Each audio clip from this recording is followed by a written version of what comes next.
going on, YouTube? Ugly American here, and this is Panama City, Panama.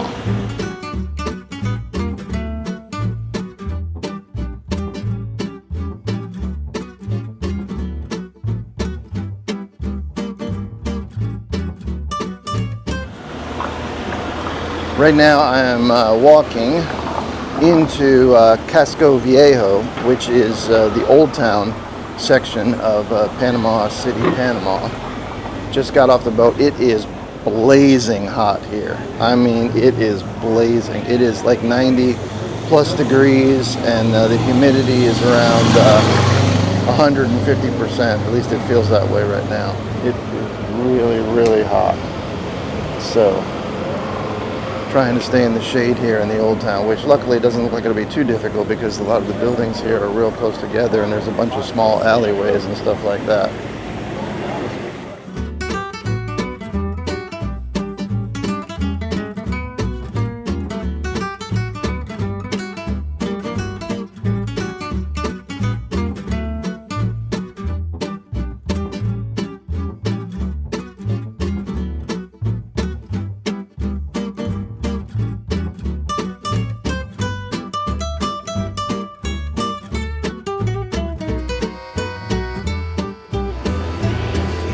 We are here in central Casco Viejo. We'll come across a really pretty little square with a statue in the center and some cafes and stuff surrounding the outside. You can see it here in behind me. It's really not very crowded down here. I'm kind of surprised. I expected there to be a lot more people here, especially with two boats being moored in the harbor. Not only is our boat here, the Majestic Princess, but also the Coral Princess as well. This area here is called Plaza Bolivar. Plaza Bolivar. You can see this statue here in the center of the square, as well as some of the restaurants that are here along the outside. Trees here have some nice lights hung from them and things like that. We are up on the plinth in the middle of Plaza Bolivar in downtown Casco Viejo, Panama City, Panama. And some pretty music playing in the background. Just checking out the sights here as we make our way around the historic area. Cafes and stuff are not all that full right now. There's only one table occupied over here at the moment. Unfortunately, I do not have a grasp of Spanish. I wish I did, because the signs and plaques on most of the statues are, of course, in Spanish. So I'll just have to guess as to what they're about, but I'm assuming these are about some of the founding fathers of Panama. At least that's what it looks like from the statue up here.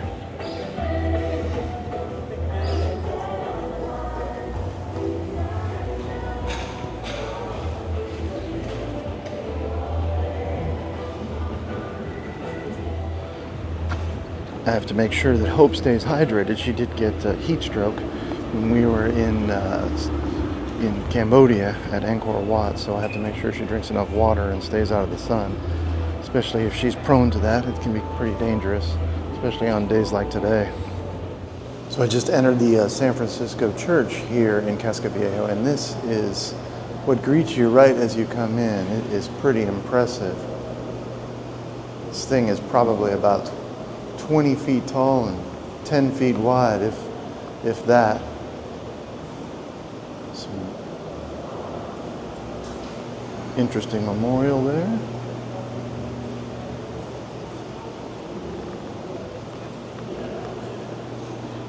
St. Jude Thaddeus, Saint of Desperate Causes.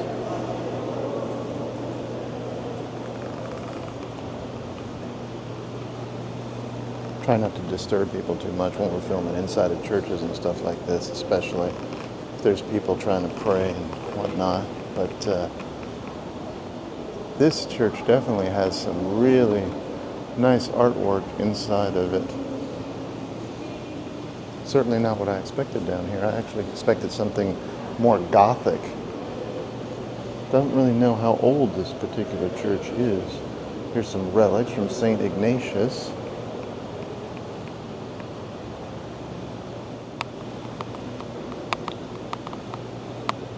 I guess one nice thing to say about it is nice and cool in here.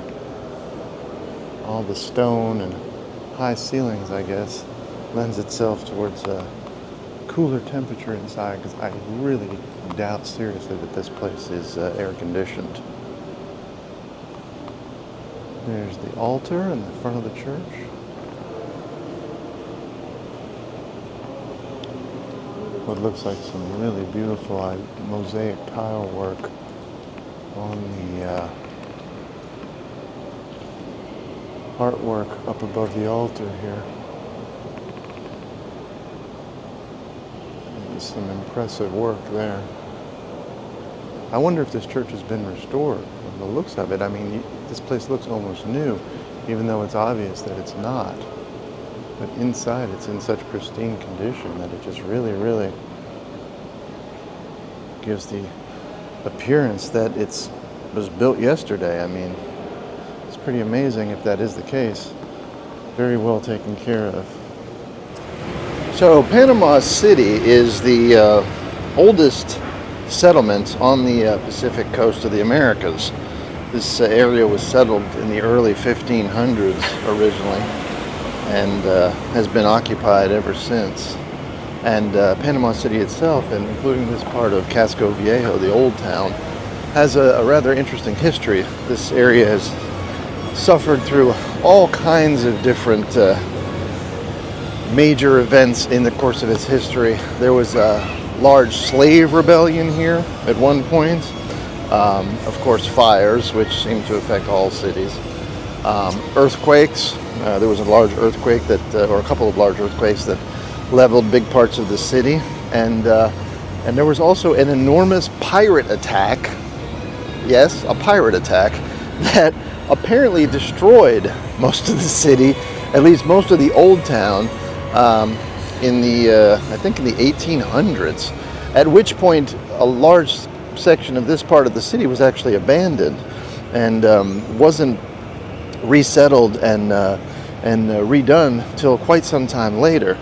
So to say that it's had a colorful and interesting past is a bit of an understatement. This area has really seen some things in its history, and to think that there were people here back in the 1500s is pretty amazing. I always think of that in terms of how difficult is it to get there today versus, how difficult was it to get there 400 years ago. It's a pretty amazing feat in a lot of ways. When we were at Angkor Wat in Cambodia, I was particularly impressed because Siem Reap is not the easiest of places to get to today. I mean, you have to fly generally into Phnom Penh, and then, it's a 8 to 9 hour car ride to get to this city along the river in the middle of a jungle.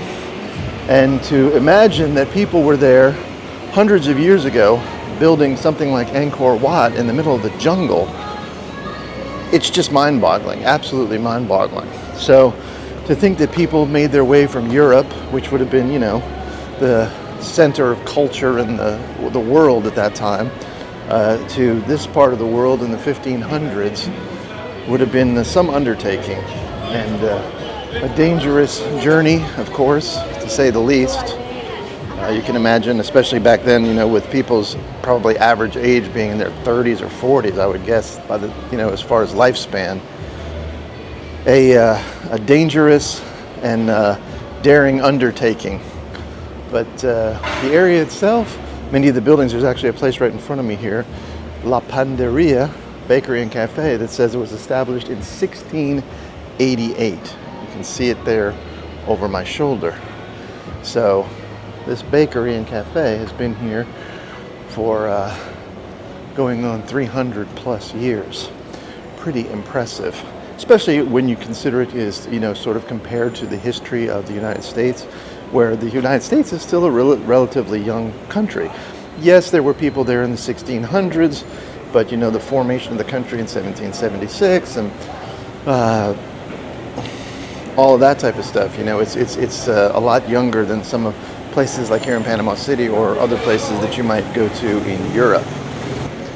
Some nice scenic streets here. Here's one of them right here. Reminds me a lot of old San Juan, if you have a chance to go there. Old San Juan is a really nice place as well. But this area here, the only difference I would say between here and Old San Juan is this here tends to be, or it has a feeling of being just a little bit more modern, a little bit more affluent. There is less of the encroaching sort of older areas around here. Everything down here is pretty much geared towards tourists. I mean, Old San Juan is the same way, but there is also appears to be in Old San Juan, normal people living in the area as well too. I don't really see that around here. It's not to say that it doesn't exist, but this area looks like it's pretty much gentrified in respect to tourism and tourist business. It doesn't look like there's all that many locals living down here. In fact, most of these apartments and things like up above the buildings and whatnot seem to be either Airbnbs or hostels or hotel operations. But it's still, I would definitely recommend coming here if you're in the area. This is a nice place, and the type of place that you would easily spend a day or more. I could see myself spending more than a day here for sure if the opportunity presented itself. Here's an interesting old ruin of what looks like an old church ruin behind me.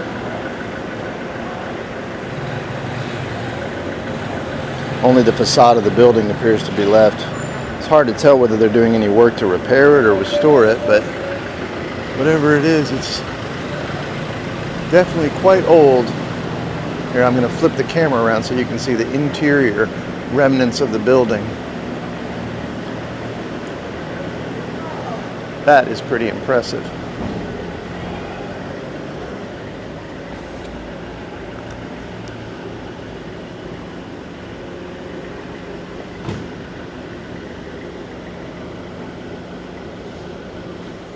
I'm debating as to whether or not I should get myself a shirt from the area or some sort of souvenir. I feel like I've been remiss in the past about getting mementos of the different places that I've been. Sort of aside from photos and videos, I never really buy anything, and I feel kind of bad about that. I feel like maybe I should go in and patronize some of these stores and shops and buy something unique to each location. I guess here the thing to buy would be a Panama hat, although I can't really see myself wearing a Panama hat. Suppose I could go in and try one on, but it's just, I'm more of a baseball hat guy. Although I'm getting more and more away from that. It protects you from the sun, but at the same time it's hot. So, but what I'll probably do here is swing around the other side of the street and check out some of the souvenir shops and some of the local stores to see if there is anything that catches my eye. The other thing about buying souvenirs and things like that is I'm already bringing enough stuff on these trips with me, and I feel like if I just buy something, I'm adding more junk to haul around and take home that I don't really need. So, but something like a shirt or a hat would be small enough and useful enough that I could wear it while I'm on the road. Maybe I'll have some luck down here. We'll see. If I do find something that's interesting, I will be sure to get a shot of it before I finish up today.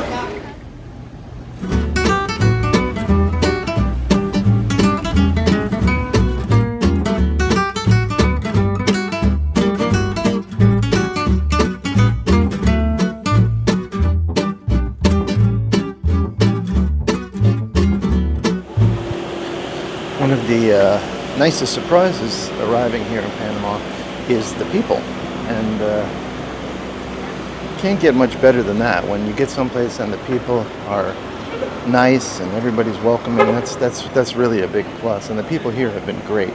I love it when I go someplace and the locals are excited about their home and about their culture and interested in sharing it and telling you, different things about the history and about the area that you're in. That really makes it doubly worthwhile when you're traveling, is to, and especially because you get to meet new people and oftentimes make friends and acquaintances that you'll have down the road. So if you ever find yourself back there, you have people who you can call up and say, hey, let's go out, let's go do the town. So the people here in Panama have been A+ so far, and a real joy. So right now we're going to try to make our way to visit a few more of the little Plaza Square areas, and then after that maybe we'll stop down here and get something to eat. We can find something that looks appetizing, maybe some local Panamanian cuisine. But otherwise, we'll just hang out for a while longer, check out some more of the old sites, and then head back to the boat.